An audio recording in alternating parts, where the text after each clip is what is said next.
Alam mo, Sofia, ikaw ang pinakamalupit sa lahat eh.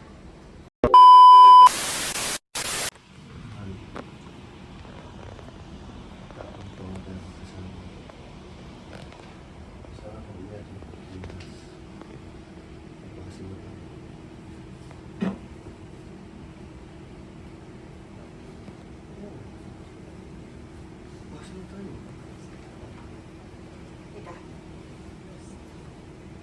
Seryoso ka ba? Alam mo naman, seryoso sa'yo.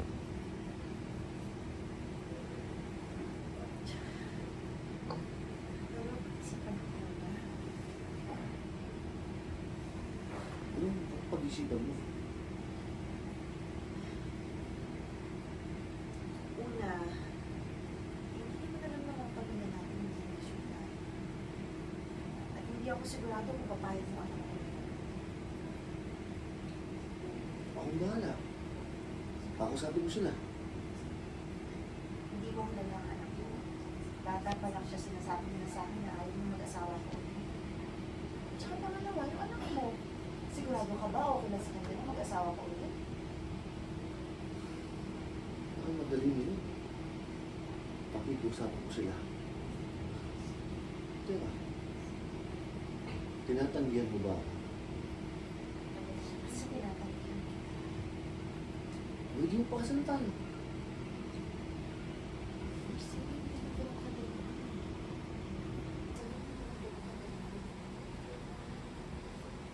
Ako lang nagulahin ko yung mga pamilya natin.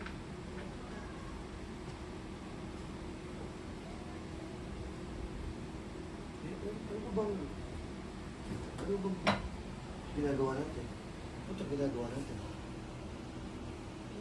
Tatlong taon na kasama natin. Ano? Laro-laro lang ba sa ito? Mahal? Parang hindi na tayo. May ganap lang tayo ligaya.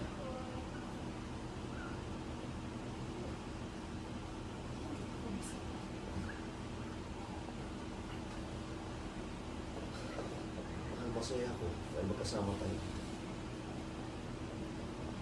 Pero gusto ko pag-uusap akong laro. Siyempre gusto ko magmasaya rin sila. Ayaw ko naman na malayo sa'yo. Magkasama ko sila, masaya ako. Pero siyempre nangimiss kita. Gusto ko buo tayo, Sofia. Lagi na ba ganito? Hindi tayo buo, Sofia.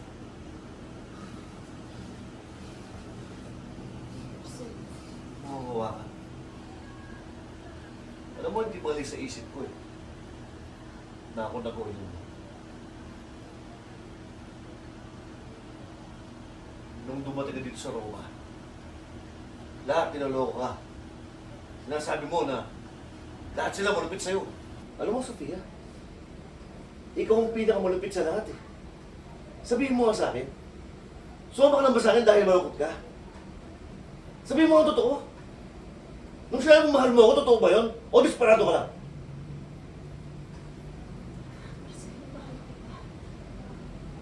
Hindi mo po ka.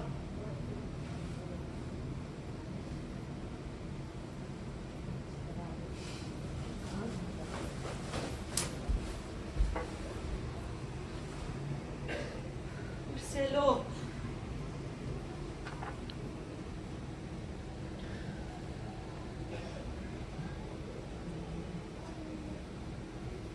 Cut!